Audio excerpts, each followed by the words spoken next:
masalah pinjol ya, cuek terhadap masalah itu sendiri. Tetapi ternyata tidak semudah yang kita sampaikan, tidak seperti semudah kita ngasih saran pada orang lain.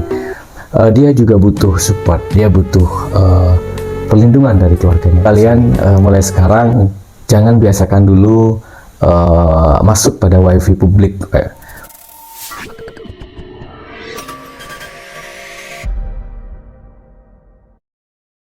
Selamat malam sahabat ilmu. Video ini saya khususkan untuk siapapun yang hari ini punya kenalan, punya keluarga yang terjerat dengan pinjol.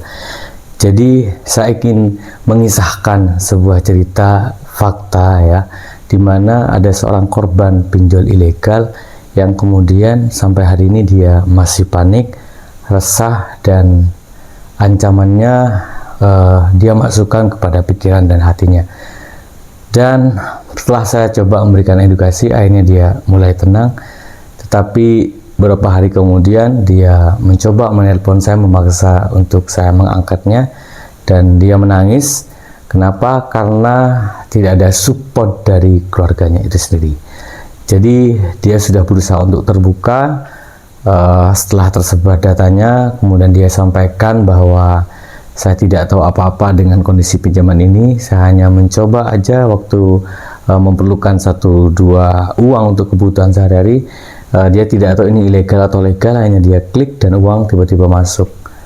Dan saat dia sudah membayar hutang itu, tiba-tiba ada uang masuk lagi. Dan akhirnya saya memberikan semacam saran untuk segera menghentikan pembayaran, karena itu memang pinjol ilegal. Apapun yang sudah kita sampaikan mengenai support untuk dia tetap semangat, tidak usah memikirkan masalah pinjol ya, cuek terhadap masalah itu sendiri. Tetapi ternyata tidak semudah yang kita sampaikan, tidak seperti semudah kita ngasih saran pada orang lain.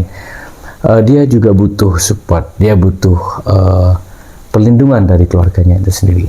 Jadi untuk cuek tidak bisa sendirian, ada beberapa orang yang harus juga, teman-teman atau siapapun itu harus rangkul dan kemudian berikan semacam nasihat-nasihat yang mungkin juga bisa meringankan beban yang ada seperti itu.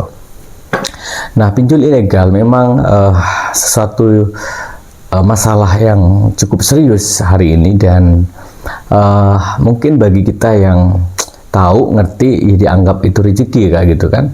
Yang kita abai dengan status, abai dengan masalah sosial, dan mungkin dianggap sebagai sebuah rezeki.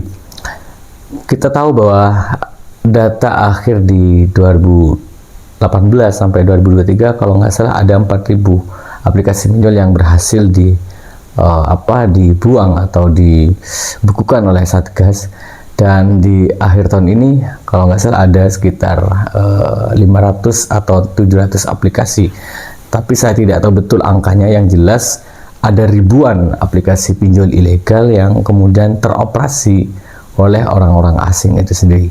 Dan biasanya mereka akan mencoba melakukan akses data pribadi Anda, karena pinjol ilegal itu kita tahu bahwa ketika dia install, dia tidak melalui Play Store, dia melalui sebuah APK yang bisa yang bisa mengatur APK-nya itu sendiri, yang kemudian mengakses log panggilan, foto, dan segala macam.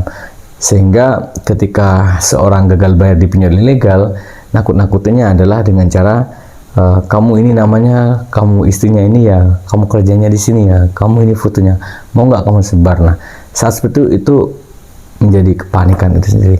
Untungnya tidak sampai melakukan tindakan di luar akal ya, seperti mencelakai dia, akan alhamdulillah misalnya sampai bunuh diri seperti itu.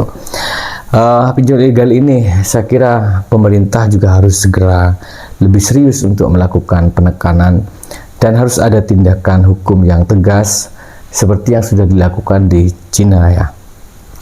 Saya kira pinjol ilegal ini tidak akan pernah hilang kalau Satgas seperti ya dari pihak pemerintah ya tidak betul-betul serius mengupdate bagaimana proses operasi pinjol ilegal yang ada saat ini. Jadi kita sebagai konten kreator, kita sebagai orang yang peduli terhadap korban-korban cukup berharap ya, berharap pemerintah kemudian secara maksimal melakukan tindakan pencegahan lagi terhadap korban-korban yang hari ini sedang marak sekali. Dan buat teman-teman yang nonton video ini, saya khususkan juga kepada siapapun yang gagal bayar, baik di legal maupun ilegal, untuk yang sesi ini ya, saya berharap kalian mulai sekarang jangan biasakan dulu masuk pada wifi publik, misalnya di hotel, di wifi cafe yang gratis. Kalau bisa aktifkan VPN pribadinya supaya itu menjadi bagian dari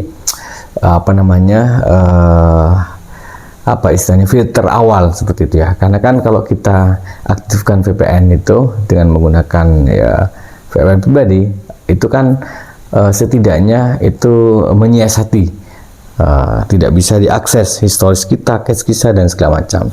Jadi saya harap kalian bisa mengaktifkan itu, dan juga mulai untuk kemudian semua akses izin di Google dan segala macam itu dicabut semua. Dan tentu juga segera ke Dukcapil, misalnya dicurigai data Anda sudah diambil oleh orang-orang yang tidak bertanggung jawab, segera laporkan ke Dukcapil setempat untuk memblokir KTP Anda. Itu juga bisa dilakukan dengan syarat yang ada tentunya ya, dengan juga minta laporan ke kepolisian bahwa Anda menjadi korban dari pinjol seperti itu. Dan di akhir tahun ini memang makin ketat ya, makin banyak